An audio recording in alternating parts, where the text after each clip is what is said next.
Did you know that 100% of the people within the sound of my voice will die?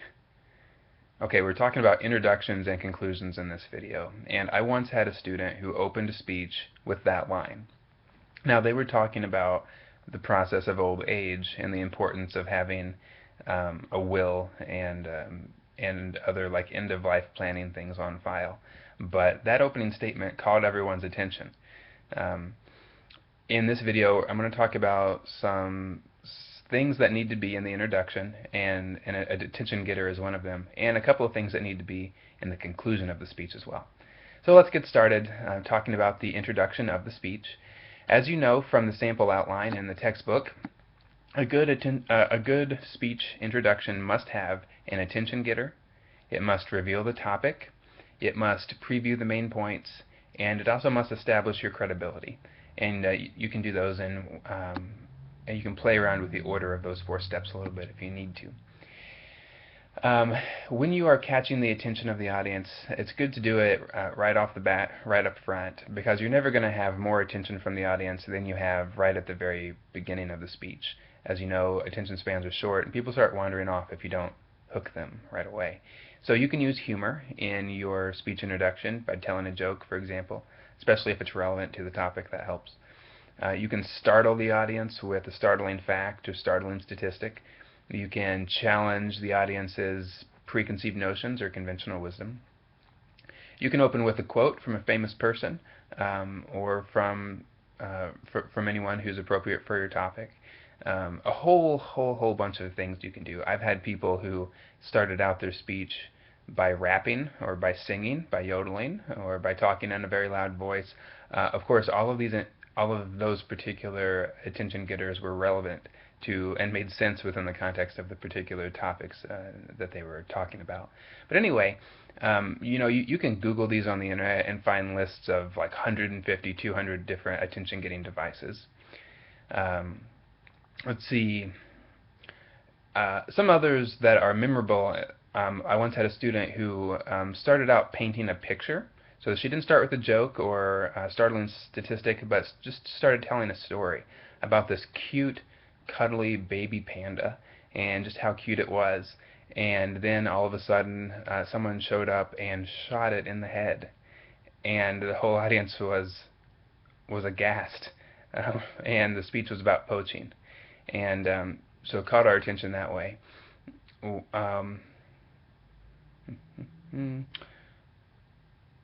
An example of something I would recommend that you don't do is to start out with a kind of vague, uninspired rhetorical question. That's why I encourage you to brainstorm and pick the more creative and interesting attention getters.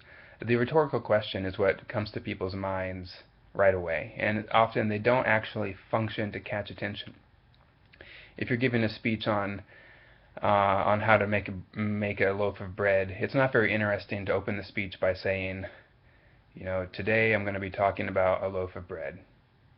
How many of you have ever seen a loaf of bread?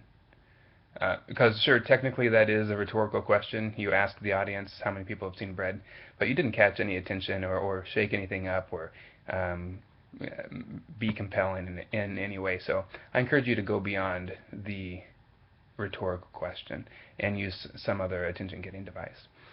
Revealing the topic is the second thing that's recommended in the outline, and that's very simple. You don't want to hide the topic from people.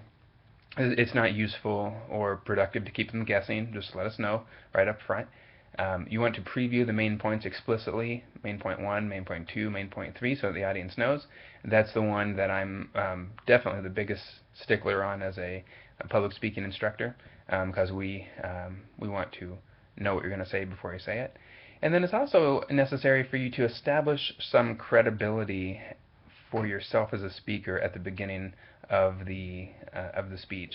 The audience wants to know how you are an authority on the topic. That's important because we have to have some good reason for why we should listen to you speak about the topic you've chosen. So usually it's enough for you to talk about all of the research you've done to put the speech together. If you've done research on it, you have established yourself now as some kind of an authority.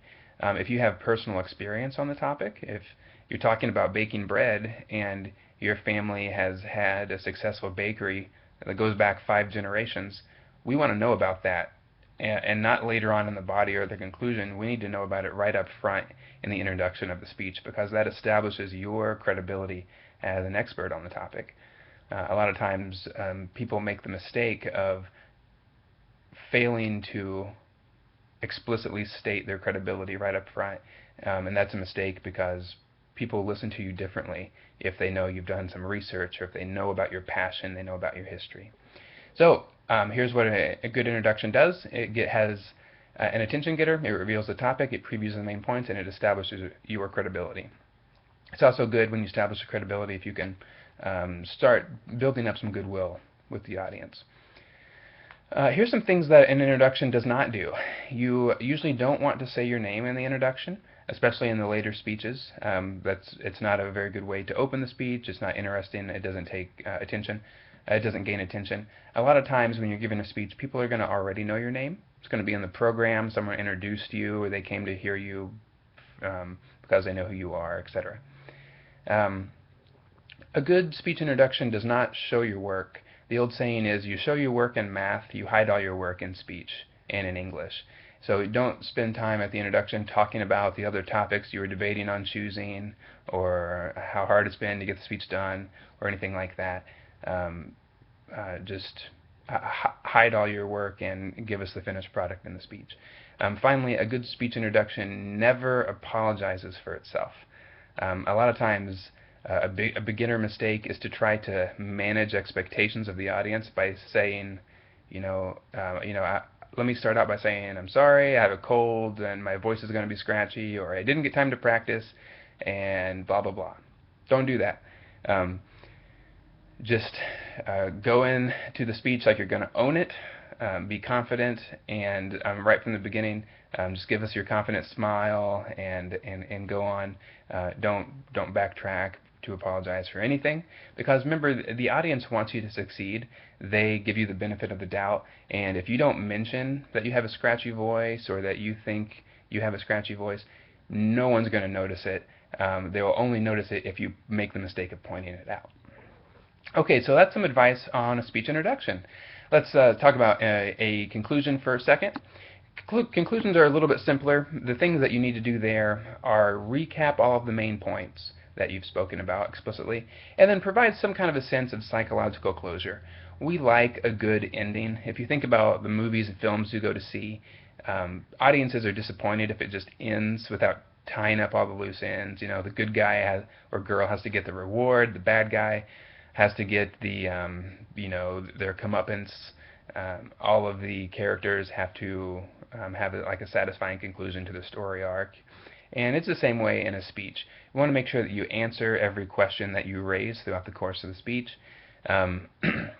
So just some sense of psychological closure for the audience, some sense that the audience feels like the speech is now over, and they can be they can leave happy knowing that you have said everything you want to say as a speaker, and the audience has had every question that they have as an audience answered. Something that a conclusion does not do is it ought not to end too quickly. You have to, like I said, wind down in a way that the audience feels satisfied. And also, a conclusion does not introduce new information. The place for new information is in the body of the speech. The conclusion is only for recapping that which has already been said. One final word about the introduction and the conclusion. You'll note that in the outline they are written out in paragraph form instead of an outline form like the body. That is because, in general, speakers will almost memorize the introduction and the conclusion. Now, we don't teach that you should memorize the whole speech, but it is important that you start strong. You want to give a really good, confident impression. And so a lot of times people practice their introduction word for word just to make sure it goes smoothly. And then you can fall back on your outline and your notes throughout the body. Alright, that concludes our video for today. We've talked about the introduction, do's and don'ts, the conclusion, do's and don'ts, and the reason why the introduction and conclusion are written out in paragraph form instead of outline form. I look forward to hearing your speeches as we move throughout the semester.